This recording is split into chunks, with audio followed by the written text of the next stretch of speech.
وہ دھرتی جہاں پر ماں کی عظمت دلوں پر راج کرتی۔ یوٹیوب پر میری چینل ویڈیو دیکھتے دیکھتے میری ماں نے مجھ سے ایک عجیب سوال کیا۔ انہوں نے میری طرف دیکھا اور کہا، کیا میں کچھ ایسا کر سکتی ہوں کہ آن لائن کام کروں؟ میں محنت کر کے کمانا چاہتی ہوں۔ میں ان کے اس سوال پر پریشان ہو گئی، لیکن اپنے چہرے کے تاثرات چھپائے رکھے۔ یہ ایک غیر متوقع سوال تھا اور ان کو کوئی ایسا جواب دینے لائق نہیں تھا کہ جس سے ان کا دل ٹوٹ جائے۔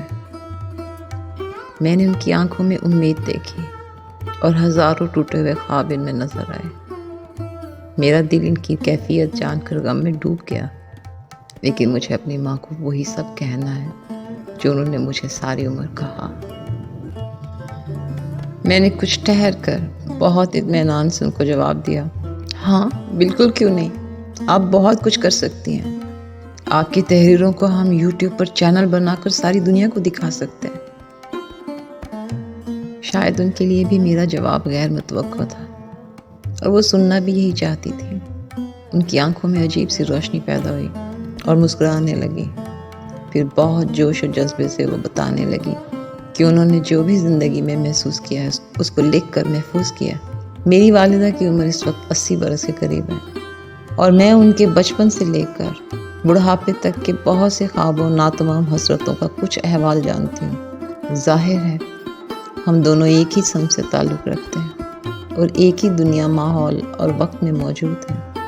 ان پر جو گزری وہ تو گزر گئی، پر ہر گزرے لمحے کے نشان ان کے چہرے پر ثبت ہیں۔ اپنی ماں سے محبت ہر انسان کو ہوتی ہے۔ زمانے کی گردشوں اور حالات میں پھنس کر ہم کبھی کبھار کچھ انٹرنل بے حسی کا شکار بھی ہونے لگتے ہیں۔ ہم لوگوں کو جج کرنے لگتے ہیں اور موازنے کرنے لگتے ہیں، جس کی بنیاد پر لاکھوں دل ٹوٹ کر بکھر جاتے ہیں۔ میں جانتی ہوں کہ وہ ایک نیوز کاسٹر بننا چاہتی تھی۔ انڈیا میں پیدا ہوئی اور پھر ان کے والدین پاکستان ہجرت کر کے آئے۔ وہ اس وقت بہت چھوٹی تھی۔ پاکستان میں پلی بڑی، جوان ہوئی اور جوائنٹ فیملی سسٹم کے اچھے برے تمام اثرات اور حالات و واقعات کو دیکھتی رہیں۔ ان کے بچپن کا ایک واقعہ جو انہوں نے چند ماہ پہلے شیئر کیا تھا کہ جب ان کی والدہ نے سارے خاندان کی مخالفت کے باوجود انہیں پہلی کلاس میں اسکول داخل کروایا تو وہ بہت خوش تھی۔ چھٹی کے وقت ان کی پھپھو کی بیٹی نے ان کو آ کر کہا کہ میری امی بہت خوش ہیں، تمہیں انعام دینا چاہتی ہیں، اور یہ کہہ کر اپنے ساتھ لے گئی۔ میری ماں بہت خوش، چھوٹی سی بچی اپنے کزن کے ساتھ اپنی پھوپھی کے گھر پہنچی تو وہاں 3-4 پھوپھیاں اور ان کے بچے بھی تھے، اور جیسے ہی میری معصوم اماں ان کے گھر داخل ہوئی، ان سب نے ان پر حملہ کر دیا۔ ان کے بیگ کو چھینا اور منہ پر کتنے ہی تھپڑ رسید کر کے غصے سے پھنکار کر کہنے لگی کہ تو ساڑھے خاندان دی بےزتی کرائیں گی۔ ایک 6-7 سال کی بچی کے ساتھ ایسا سلوک کرنے والوں کی عزت اور غیرت کا بعد میں کیا بنا ہوگا وہ ہم نہیں جانتے۔ البتہ میری ماں اور ان کی ماں نے ہمت نہ ہاری اور اماں نے 8 جماعتیں پاس کرنے پر نہ جانے کیسے ان کی شادی کر دی گئی، اور پھر 3 بچوں کے ساتھ بھی انہوں نے میٹرک اور انٹر کا امتحان پاس کیا۔ یہاں تک میرے والد نے بہت ساتھ دیا۔ اس کے بعد جب وہ گریجویشن کے لیے اپلائی کرنے لگیں تو والد صاحب کی مہربانی اور علم سے محبت اچانک بدل گئی۔ انہوں نے یہ کہہ کر انکار کر دیا کہ ہم اپنے دشمنوں کو اتنا مضبوط نہیں کرتے کہ وہ ہمیں ہی مات دیتے۔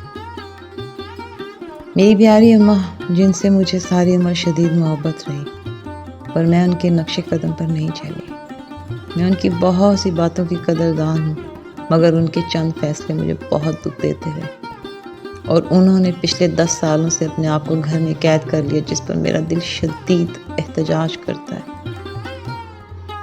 آج جب انہوں نے مجھ سے یہ سوال کیا تو میری آنکھوں کے سامنے ان کی بتائی ہر تمنا، ٹوٹے ہوئے دل کے ہزاروں خواب اور بے شمار کرچیوں سے جڑے اس انسان کو جوڑے رکھنا میرے لیے بہت ضروری ہے۔ یہ تحریر میری ماں اس عظیم ہستی کے لیے دل سے نکلے ہوئے لاکھوں آنسو اور جذبات ہیں جن کو لفظوں میں پرونے کی وجہ ان کا مختصر تعارف ہے۔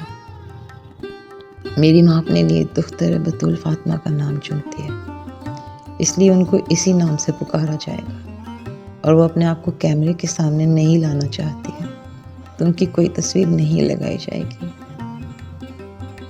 میں ان کی تحریروں کو آڈیو اور ویڈیو کے ذریعے جہاں تک ممکن ہو سکا پھیلا دوں گی۔ جب وہ اپنی تحریریں سنیں گی اور دیکھیں گی تو ان کو بہت تسکین ملے گی۔ میری پیاری اماں، آپ نیوز کاسٹر تو نہ بن سکیں، پر آپ ایک بہترین، مہربان، خدا ترس و کامیاب انسان، بیٹی، بہن، بیوی، بہو، ماں، نانی اور دادی اور پڑنانی ضرور ہیں۔ سلامت رہنا۔